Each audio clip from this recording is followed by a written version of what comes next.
Well, tonight we're learning there's a whole lot more to the fire at Perry's Bait and Tackle in Murrells Inlet, how it's connected to the discovery of a body on a boat. Shots fired in a church parking lot where the wounded suspect is tonight, and why church members say what they're doing in that parking lot tonight had to go on as planned. And Conway police investigating 4 different crimes, all involving guns, all within just a few hours of each other. What a city councilwoman is saying about that violence in her city tonight. You're watching ABC 15 News at 5. We're going to start with that fire at a popular bait and tackle shop in Murrells Inlet tonight. It's the center of an investigation, and we've just learned a woman's body has been found on a boat. It all goes back to that shop. Multiple agencies, including South Carolina Department of Natural Resources and the U.S. Coast Guard, are investigating right now. ABC 15's Nick Papantonis is live in Georgetown County. So, Nick, what can you tell us tonight? So let's first talk about where we are right now. We're on Highway 17 Business, right next to the Marsh Walk, just a few stores down from that. And here's what's going on behind me. It's still an active scene, even though it's been here all day. First responders were called here around 10. That big black truck that you see right next to me, that just rolled in probably 10 minutes ago or so. What we can see at least, is that the building on the outside appears to be mostly intact, but we have been told that on the inside there is some serious damage in certain parts of it. So what we know at the moment is that first responders were called here around 10 o'clock. A press release says witnesses told investigators they saw a man leaving the area in a small boat. Search teams found the boat and say one man is in custody. The release also says the body of a female was found on board that boat. Georgetown County Sheriff's Office, Murrells Inlet, Guardian City Fire Rescue, SCDNR, and SLED have all been responding to this scene throughout the day, and they all do say that the investigation is ongoing. The press release also said that an autopsy is scheduled for tomorrow morning. We'll be sure to keep you updated with the latest details as we get them throughout the evening. But for now, live in Murrells Inlet, Nick Papantonis, ABC 15 News. All right, Nick, thank you so much. And of course, we're updating all of these web stories for you on WPDE.com as this news comes in, and we'll bring it to you live right here on ABC 15 News. Now, the man accused of trying to rob a church volunteer setting up for an arts and crafts festival still in the hospital tonight. Police say that volunteer shot him. Volunteers were setting up the festival last night outside Grand Strand Baptist Church off of Highway 501 in Horry County. Witnesses say the suspect came up asking for money and then pulled out a gun. Police say he fired a shot into a car before his gun jammed and then he ran off. A police report shows one of the church members also had a gun, chased and shot that suspect.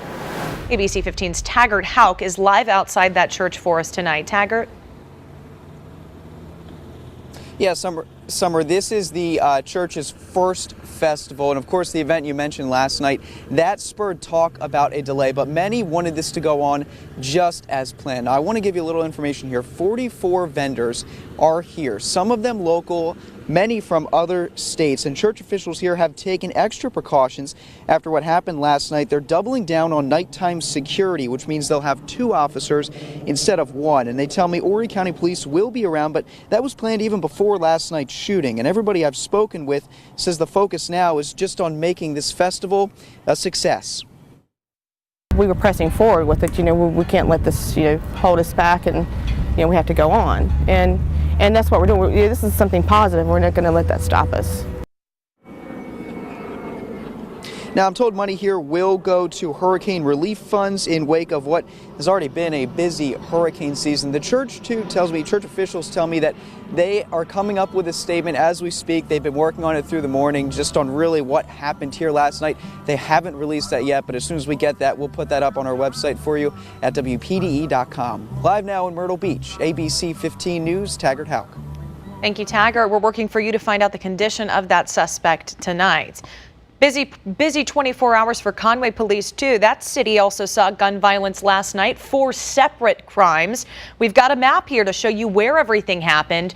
So the police there got calls for attempted murder, an armed robbery, shots fired, and stolen guns. ABC 15's Madeline Montgomery visited each of those locations today. She joins us now with an update of each of those crimes. Madeline? Well, Summer, I wanted to show you a reaction of the neighbors to these crimes, but no one wanted to go on camera because they feel like they might become a target. Around 8:45 last night, police responded to a shots fired call in Conway at 4th and Paul Streets. Conway police say a man fired a gun at people who pulled a gun on him. One man was arrested for unlawful carry of a firearm, and police are still looking for the others involved. Then, a half hour later, police got a call for an armed robbery at the Corner Stop parking lot on Jeanette Street. A man said someone held him at gunpoint and took his phone before driving away. Then, just after 9:30, police were called to a shooting at Hemingway and Flagler, and this is being investigated as an attempted murder. Detectives were still out surveying the scene this afternoon to look for clues to find out who the shooter is.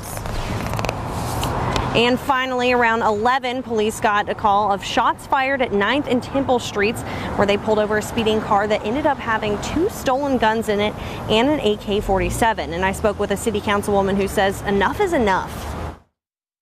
Of course, I don't ever want to see anything violent in Conway. That's not our lifestyle, and we don't ever want it to be, but I was not concerned. I think our city police do a great job, and they were obviously on top of what was going on. They were right there with it. Right now, 4 people are in custody for 2 of those events. Live in Conway, Madeline Montgomery, ABC 15 News. Madeline, thank you. Now, right now, police say they don't believe any of those events are connected at all. A high-speed chase for Bennettsville police and Marlborough County deputies has now moved into Darlington County. It's happening right now. Officers are looking for someone they're calling armed and dangerous. ABC 15's Tanya Brown is live in Darlington County with what she's learned so far. Tanya, what can you tell us? Summer, I'm here at the intersection of Highway 15401 and 52 in Society Hill, and as you can see, Highway Patrol is here. They're not letting anyone down Highway 15401 toward the direction of Bennettsville. That's where they're searching for the man who they say led them on a chase through 3 counties. Now, they're near the boat landing down there at the Great Petey River, and they're not letting any traffic go down there as they search. Okay, this is what I do know. Florence County, Darlington County Sheriff's Office, Marlborough County Sheriff's Office, and Bennettsville Police are all in that area, as well as the Department of Natural Resources, officers with DNR searching that landing. They're not sure what happened to the guy at this point. Earlier today, just after 2 o'clock this afternoon, he came through Bennettsville at a high rate of speed, driving a red Mustang. Officers tell me he was outrunning police officers in Richmond County, North Carolina. We were initially told it was Richland County, South Carolina, but it's Richmond County, North Carolina.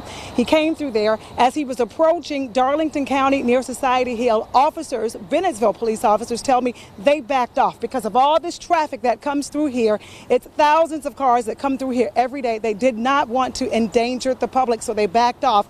As they got closer to Society Hill, the officers, they spotted the man's red Mustang parked on the side of the road by the Great Petey River landing. And that's when they closed off that area to the public, so they're searching. Now, just about 5 minutes ago, I got this picture from the Darlington County Sheriff's Office of the man they're looking for. It's hard for me to get any closer to you so you can see it.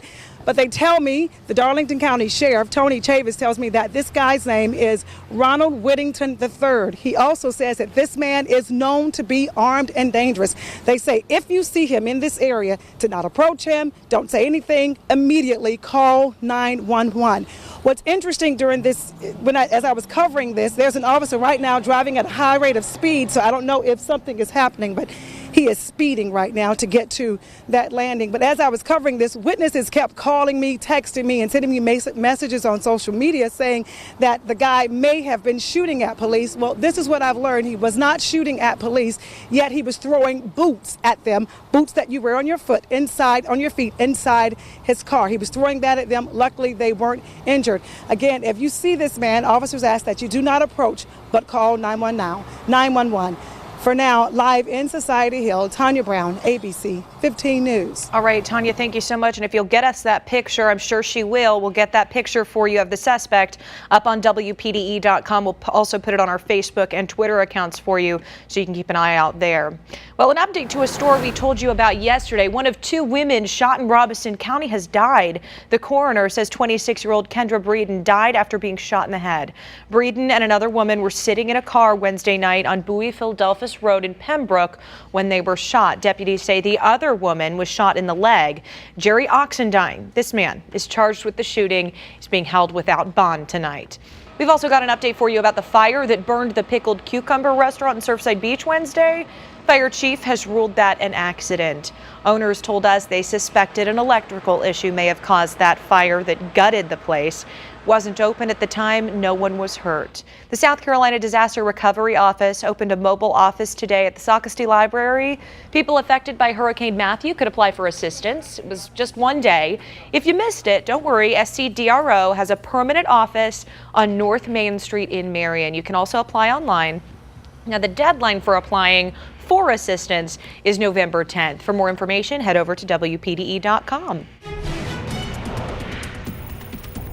Well, today better than yesterday simply because we didn't make it into the 90s. The humidity down just a bit, but we've still got more to go in terms of lowering the humidity. Just enough humidity around that we have a few showers out there. Most of them are concentrated over Williamsburg and western parts of Georgetown County.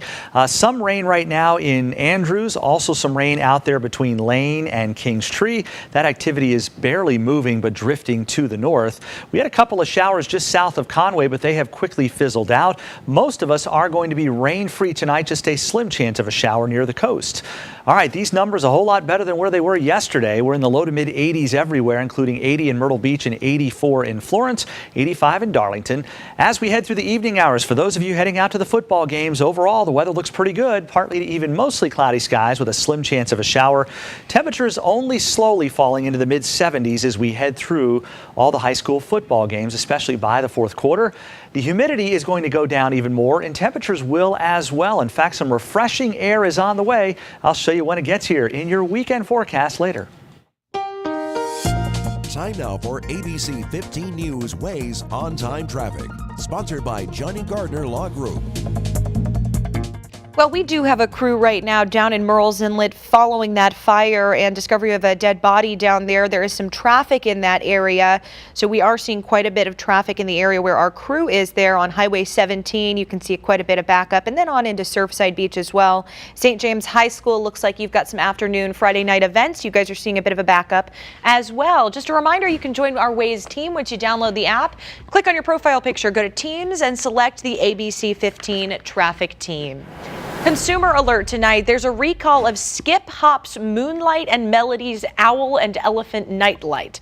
130,000 are being recalled because of a shock hazard. They're sold at department stores and online. Go ahead and contact the company for a free replacement adapter. Well, if you're looking to spruce up your home with flowers or home decor, maybe check out the 25th annual PD Fall Plant and Flower Festival.